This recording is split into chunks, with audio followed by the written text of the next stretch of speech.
এখন তো বসন্তকাল, প্রায় গরমের শুরুর মুখে। এই সময় যতটা সম্ভব হালকা পাতলা খাবার খাওয়া উচিত প্রত্যেকেরই। এখন প্রতিটি ঘরেই সজনে ডাঁটা দিয়ে অনেক রকম রেসিপি তৈরি হয়। আজ আমি একদম নামমাত্র মশলা ব্যবহার করে সুস্বাদু একটা রেসিপি তৈরি করব, যেটা বাচ্চা থেকে বড় সকলেই চেটেপুটে খেয়ে নেবে। নমস্কার বন্ধুরা, শ্বশুর বোমা রান্নাঘর অ্যান্ড ব্লগ চ্যানেলে সকলকে স্বাগত। তাহলে রেসিপিটি কি করে তৈরি করব সেটাই দেখে নেওয়া যাক। প্রথমেই এইখানে আমি সজনে ডাঁটা নিয়েছি। এবার সজনে ডাঁটাগুলোকে কেটে নিয়ে ফিরে আসছি। সজনে ডাঁটাটা কেটে নেওয়ার শেয়ার করলাম না, মুখের দিকটা আস্তে করে কাটলে পরে উল্টোভাবে টান দিলেই আখের যেমন খোসাটা উঠে আসে, ঠিক সেরকমভাবে সজনে ডাঁটাগুলোর গায়ের থেকে খোসাগুলো উঠে আসে। এরপরে ছোট ছোট টুকরো করে নিয়েছি। আর এইখানে আলু ছোট করে কেটে নিয়েছি, কুমড়ো আর বেগুন জল দিয়ে ভালো করে ধুয়ে রেখেছি। গ্যাসের ওভেনে কড়াই বসিয়ে তাতে দিয়ে দিচ্ছি সর্ষের তেল। তেলটা গরম করে নেব। আর তেল গরম হলে এর মধ্যে বেশ কতগুলো গোটা বড়ি আমি ভেজে নেব। গ্যাসের ফ্লেম লো টু মিডিয়াম করে বড়িগুলোকে ভাজতে হবে, না হলে ওপরটা লাল হয়ে যাবে আর ভেতরে একদম কাঁচা থাকবে, খেতে একটুও ভালো লাগবে না। লো ফ্লেমে বড়িগুলোকে খুব সুন্দরভাবে লাল লাল করে ভেজে নিয়েছি। দুই পিঠই একদম দেখাই যাচ্ছে পুরো লাল লাল হয়ে গেছে। এবার এগুলোকে তেল ছেঁকে তুলে নেব।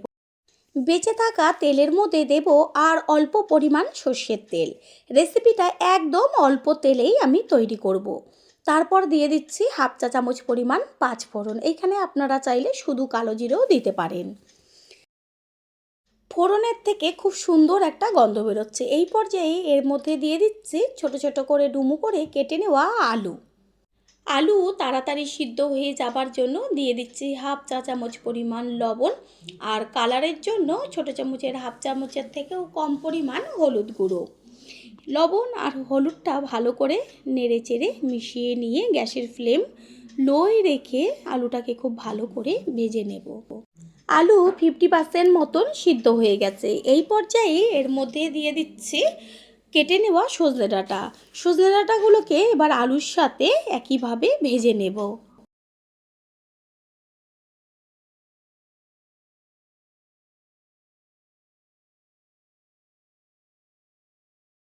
3-4 মিনিট মতো আলুর সাথে সজনে ডাঁটা ভাজা হলে এর মধ্যে দিয়ে দিচ্ছি ডুমো ডুমো করে কেটে নেওয়া কুমড়ো। কুমড়োটাও হালকা একটু ভাজা হলে পরে সবশেষে এর মধ্যে দিয়ে দেব কেটে নেওয়া বেগুন। বেগুন তো সিদ্ধ হতে বেশি সময় লাগে না, সেই কারণে সবশেষে বেগুনটাকে দিয়ে তারপরে গ্যাসের ফ্লেম মিডিয়াম টু লো করে ভেজে নেব।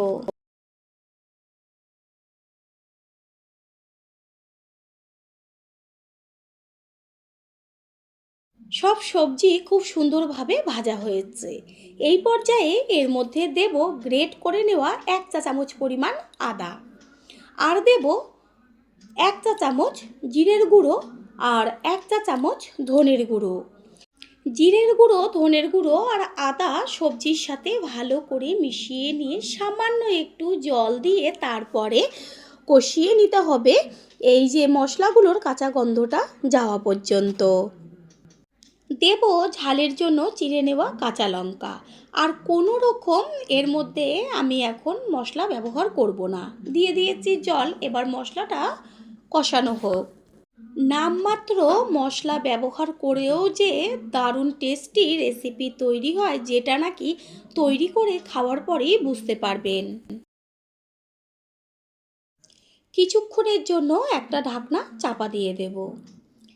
3 থেকে 4 মিনিট বাদে ঢাকনাটা সরিয়ে দিয়ে তারপরে খুন্তি দিয়ে মশলাটাকে একটু ওপর নিচ করে নেড়েচেড়ে দেবো, যেন নিচটা ধরে না যায়। মশলাটা থেকে খুব সুন্দর একটা গন্ধ বেরোচ্ছে। প্রথমবার যারা আমাদের চ্যানেল ভিজিট করছেন তাদের আন্তরিক শুভেচ্ছা ও অনেক ভালোবাসা। আমাদের রেসিপিগুলো যদি ভালো লেগে থাকে সাবস্ক্রাইব করে দেওয়ার অনুরোধ রইল। ও পাশে থাকা বেল আইকনে ক্লিক করলে পরবর্তী ভিডিওগুলো সবার আগে আপনাদের কাছে পৌঁছে যাবে। এই পর্যায়ে এর মধ্যে দিয়ে দিচ্ছি ভেজে নেওয়া বড়িগুলো। তারপরেই এর মধ্যে দেব উষ্ণ গরম জল। জলের পরিমাণটা একটু বেশি দেব, কারণ এটা বেশ ঝোলঝোল হবে, তাহলেই খেতে বেশি ভালো লাগবে ভাতের সাথে। গ্যাসের ফ্লেম হাই করে দেব। জল টকবক করে ফুটছে, এই পর্যায়ে গ্যাসের ফ্লেম মিডিয়াম করে একটা ঢাকনা চাপা দিয়ে দেব তাড়াতাড়ি সিদ্ধ হয়ে যাবার জন্য। কিছুক্ষণ বাদে কড়াইয়ের ঢাকনাটা সরিয়ে দিয়ে গ্যাসের ফ্লেম হাই করে একটু সব কিছু একবার মিশিয়ে নেব। বড়িগুলো কত সুন্দর বড়ার মতন ফুলে উঠেছে আর একদম নরম তুলতুলে হয়ে গেছে। এগুলো খেতে যা ভালো লাগে।